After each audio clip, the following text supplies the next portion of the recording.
José, me gustaría empezar preguntándote cómo afectan los bloqueos al día a día en Bolivia.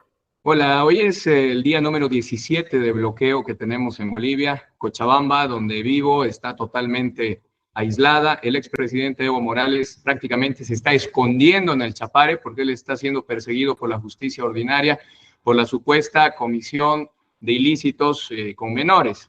Entonces, él al tener esa investigación se está metiendo en el Chapare y está haciendo que sus sindicatos y gente pagada pues bloquee los caminos. Estamos todos desesperados.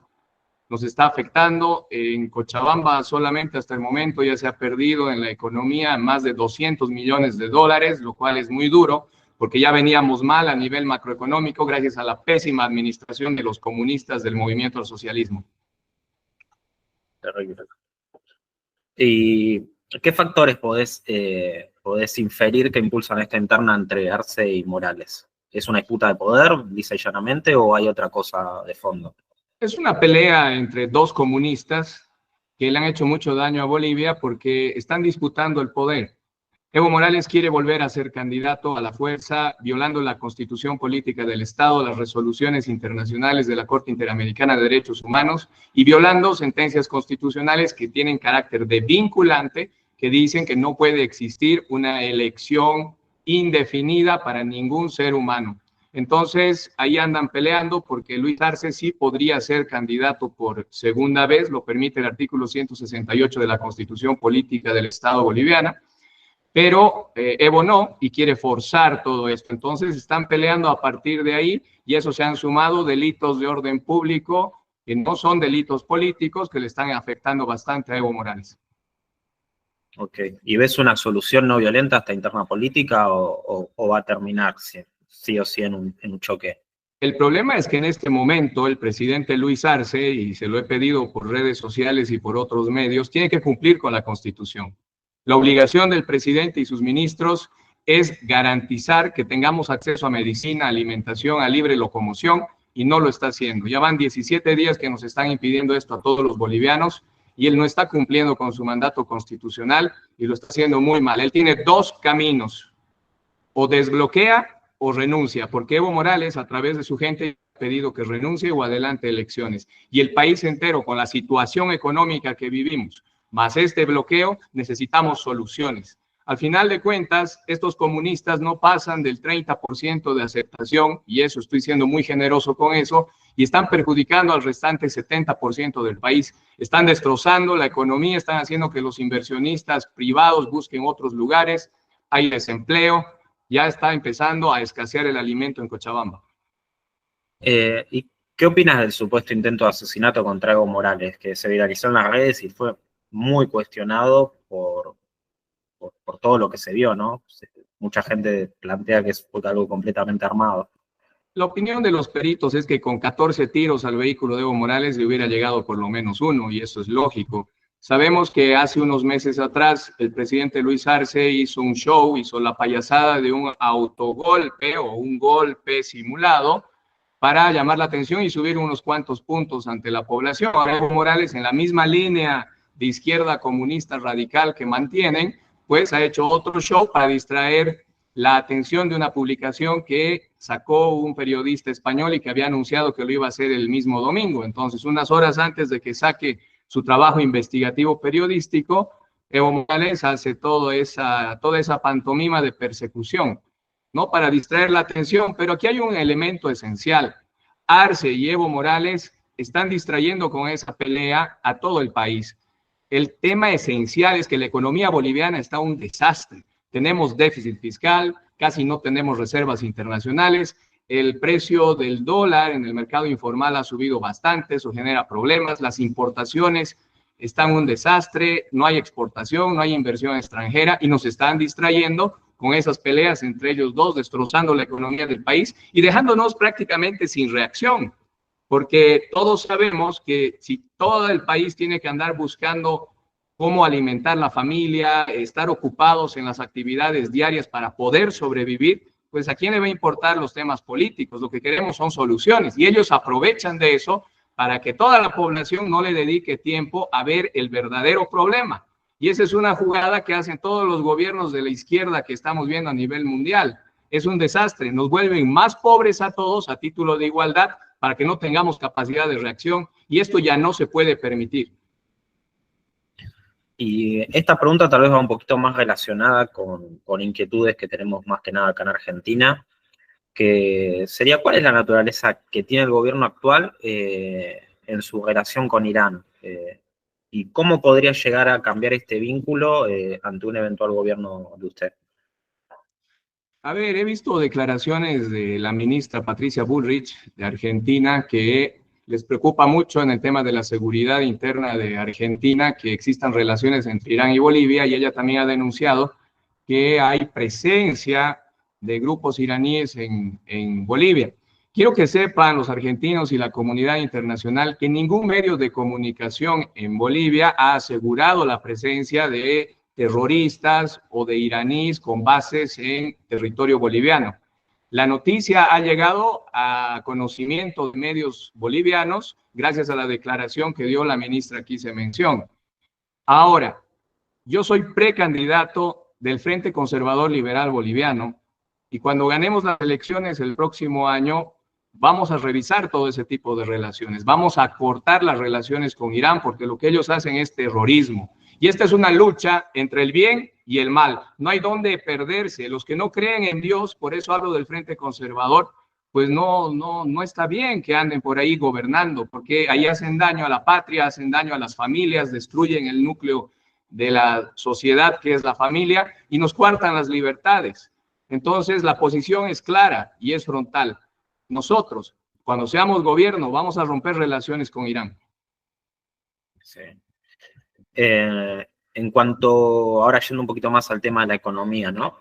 Bolivia depende fuertemente del gas, o sea, mucho tiempo Argentina, acá les compramos, fuimos clientes habituales de gas, y las estimaciones oficiales es que en no mucho tiempo ya van a pasar de ser un exportador, o lo fueron durante todos estos años, a tener una necesidad de importar gas.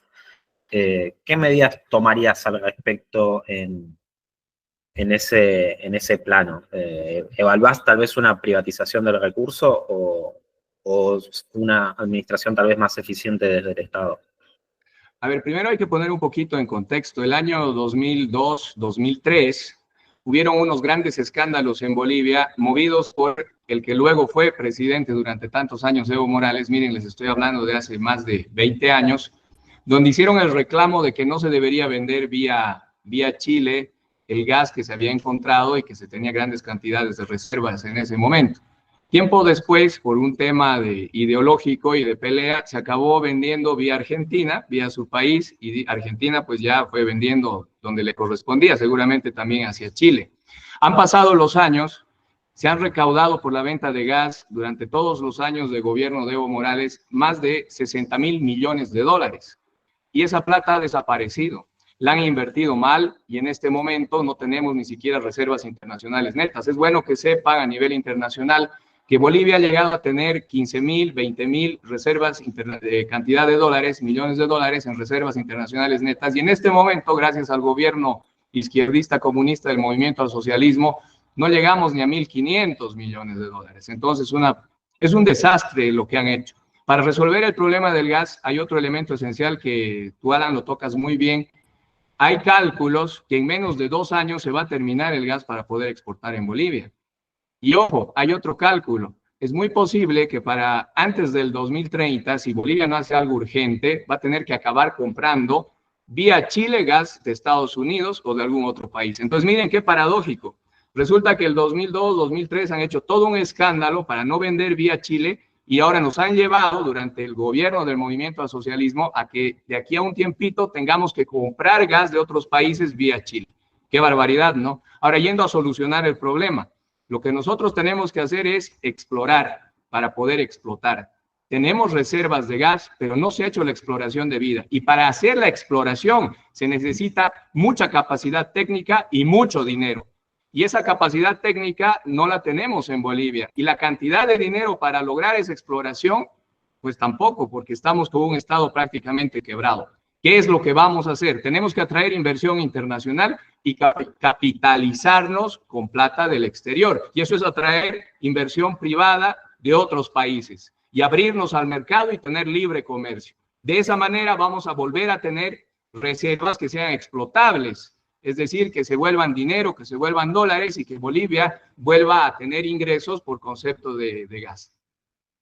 Ok, ¿y qué otros sectores ves que podrían tener una ventaja comparativa como para poder explotar en Bolivia? Y reducir otra vez un poco la dependencia que hay hoy en día con el gas, ¿no?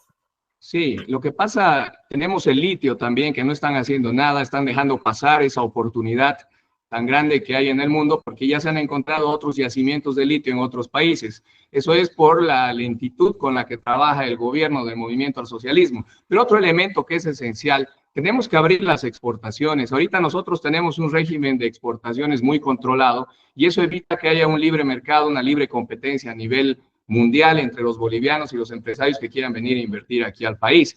Pero lo esencial, y yo soy abogado de profesión, es dar seguridad jurídica a toda la población y a cualquier inversionista, sea nacional o internacional. ¿Por qué? Porque cualquier persona que vaya a poner dinero en un país, en una empresa, si no tiene la seguridad jurídica, el respeto a la Constitución, a las leyes y a los contratos, pues inseguro no va a poner un centavo. Eso es lógico. Cualquier persona, por más pequeño capital que tenga, por lo menos espera que cumplan los tratos y que haya las garantías necesarias para poder emprender y avanzar cualquier negocio.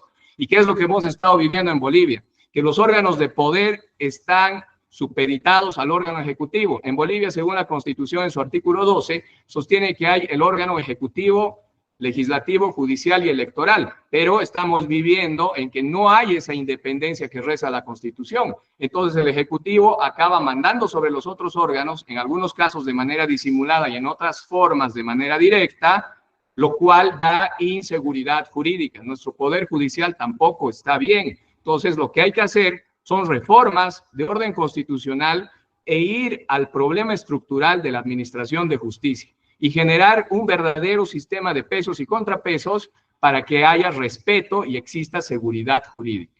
En este sentido, una vez que obtengamos la seguridad jurídica y tener una libertad comercial mucho más amplia, disminuir lo más posible los gravámenes arancelarios aduaneros para que haya un comercio mucho más fluido con otros países, vamos a lograr un desarrollo de todo el país, donde va a beneficiar a las comunidades indígenas originarias, a los campesinos, a las personas que vivimos en las ciudades y a todo el país en conjunto. Pero hay que tomar medidas serias y radicales, ya no más socialismo en Bolivia, porque si no vamos a seguir hundiéndonos como venimos haciéndolo. Los números son claros, la historia es clara y necesitamos un cambio. ¿Y cuáles serían, por ejemplo, las 3 medidas que impulsarías apenas llegás al poder, como las que consideras más urgentes? Bajo el gravamen arancelario a tener uno solo, porque hay un problema. Hay que ponerlo en lo mínimo. Ahorita en Bolivia, por cada producto importado, hay una distinta calificación y, por tanto, un costo distinto en cada gravamen arancelario que hay. Yo les doy un ejemplo, los vehículos. Cualquier auto en Bolivia, carro para manejar, cuesta casi el doble que en otros países y es por el gravamen arancelario. Por eso es que nuestro servicio público, por ejemplo, tiene micros y carros sumamente antiguos y dan un servicio peligroso al país. Entonces, hay que ver el tema aduanero para luchar contra lo que hacen a la fuerza, para eliminar el contrabando, porque si se elimina el contrabando es porque la gente ya no va a necesitar engañar, entre comillas, al Estado, porque va a tener la suficiente libertad para poder hacer libre comercio y todos ganar dinero. Esa es una medida que es esencial y que es importante. El otro tema es perseguir a la renta, impuestos internos. Ellos corretean a cualquier persona que intenta ser formal. Una clara muestra de eso es que el 85% del país en Bolivia trabaja en lo informal, es decir, tratan de no facturar, son cuentapropistas, y ahí son 2 elementos. Uno, el sistema impositivo estatal, que es un desastre, y 2, que no hay oportunidades de trabajo formal, porque lastimosamente no se ha protegido lo que son las inversiones nacionales ni las internacionales. Hace unos años atrás, Cochabamba era el granero de Bolivia, tenía industria, que es el lugar donde vivo. Han empezado a emigrar a la zona del oriente en Bolivia, que es Santa Cruz, a la zona del Alto en La Paz, que es la zona andina, y ahora todos esos inversionistas, empresarios privados que generaban trabajo para el resto de la población, se están yendo de Bolivia por la inseguridad jurídica, por la falta de oportunidades y porque el sistema impositivo es un desastre. Se están yendo a Paraguay, se están yendo a Uruguay, y yo creo que muchos ya están empezando a mirar a la Argentina por las políticas económicas que están tomando. Perfecto. Bueno, siguiendo un poco con esa línea, ¿qué modelos a seguir ves, tal vez no solo en el mundo, sino también en la región, como para poder implementar en Bolivia? Lo que pasa es que a nivel mundial y con tanta riqueza que tiene Bolivia, se podrían seguir muchos modelos, ¿no? El de Suecia, por ejemplo, el de Estados Unidos. Hay varios modelos que se pueden seguir, pero lo primero va a ser meter la moral, es decir, los principios conservadores en Bolivia.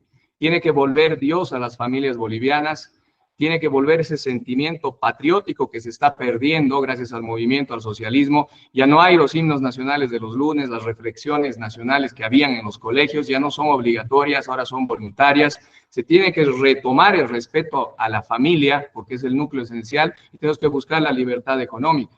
Ahora, yo que estoy viendo en lo personal y mirando los datos, resulta que Argentina estaba destrozada económicamente, tenía un déficit en reservas internacionales netas de más de 11.000 millones de dólares. Miren la diferencia, Argentina tenía déficit, o sea, estaba del cero por debajo en 11.000 millones de dólares. Bolivia en este momento está con 1.500 millones de dólares, todavía del cero un poquito arriba. Es decir, en Argentina estaban mucho peor económicamente que en Bolivia y ahora están empezando a recuperar con las políticas económicas, pueden llamarlas drásticas, duras, pero son correctas, del actual gobierno de Javier Milei. Entonces, ese es el modelo que vamos a tener que estudiar. Estamos elaborando el plan de gobierno para sacar adelante a Bolivia y volver un gran país que tuvo desde su fundación, 1825, que se fundó, tuvo siempre recursos naturales que han sido mal utilizados y hemos tenido gobernantes que no han sabido gobernar, han hecho a un lado la eficiencia, la eficacia y solamente se han dedicado a robar. Lo que tenemos que hacer es jubilarlos a todos estos políticos que están hace más de 30 años viviendo del Estado y dejándonos a todos cada día más pobres. Estos políticos que quieren estar en la boleta de votación el próximo año ya han estado desde hace 30, 25, 20 años en el escenario y han entrado pobres y han salido ricos. Estamos cansados de todos ellos y por eso es que tenemos que trabajar para lograr una renovación. Y todos los modelos que funcionen en el mundo, pues son los que han dado libertad comercial, libertad de mercado y sobre todo respeto a la Constitución y a las leyes. Pero en Bolivia, además, se tiene que luchar contra el tema de la discriminación porque el movimiento al socialismo, que es comunista, lo que ha hecho es sembrar en las cabezas de los bolivianos que hay una pugna entre Oriente y entre Occidente, que hay una pugna racial entre mestizos e indígenas, y todo eso tiene que cortarse. Aquí tienen que generarse oportunidades para todo Bolivia, se tiene que lograr una sola nación boliviana, es decir, todos somos bolivianos, todos somos iguales y tenemos que tener igualdad de oportunidades. No, perfecto. Y bueno, para cerrar, esta es la infaltable, ¿no? ¿Cómo evaluás la gestión de Milei? Ya un poco lo adelantaste, pero bueno, va a ser un poquito más de hincapié en eso. Bueno, los números son claros. Ya ha logrado estabilizar el tipo de cambio. La calificación internacional de Argentina en cuanto a riesgos ha disminuido. Cada día se va viendo que va bajando los puntos. Hasta ayer ya estaba en menos de 900. Entonces, esos son indicadores internacionales muy importantes que hay que tomarlos en cuenta para hacer un buen planteamiento. Porque, por ejemplo, si en Bolivia queremos salir adelante, tenemos que mejorar ciertas calificaciones internacionales hasta para conseguir dólares. Y eso es lo que está haciendo justamente la Argentina. Hay coincidencias que hay que tomar en cuenta. En Bolivia, ahorita, el presidente lo que debía hacer es bajar 25% el déficit fiscal. No lo está haciendo. En Argentina lo han hecho rápidamente. Y mientras más tiempo pase, comparando los dos estados, que en Bolivia no se tomen medidas económicas que pongan un soporte y que sean sustentables, nos vamos a ir hundiendo mucho más. Entonces, yo creo que el balance en cuanto a la administración económica y el respeto a la ley que se ve en la Argentina es un digno ejemplo de imitar en base a los resultados. Hoy tenemos resultados empíricos que están haciendo la prueba y que están funcionando. Esperemos que saquen adelante a la economía de su país, que nos va a servir de ejemplo al resto de los países que lastimosamente hemos caído en manos de estos izquierdistas ladrones. Muchas gracias, José Carlos, por tu tiempo y no sé si quieres hacer alguna reflexión final para cerrar la entrevista. Muchas gracias por la entrevista. Un saludo a toda la comunidad boliviana en Argentina. Hay 100.000, más de 500.000 de bolivianos allá y decirles que tenemos que renovar el tema de la clase política. Tenemos que ver el próximo año cómo hacer un buen control electoral para que no haya una hegemonía y evitar el fraude. Muchas gracias. Muchas gracias, José.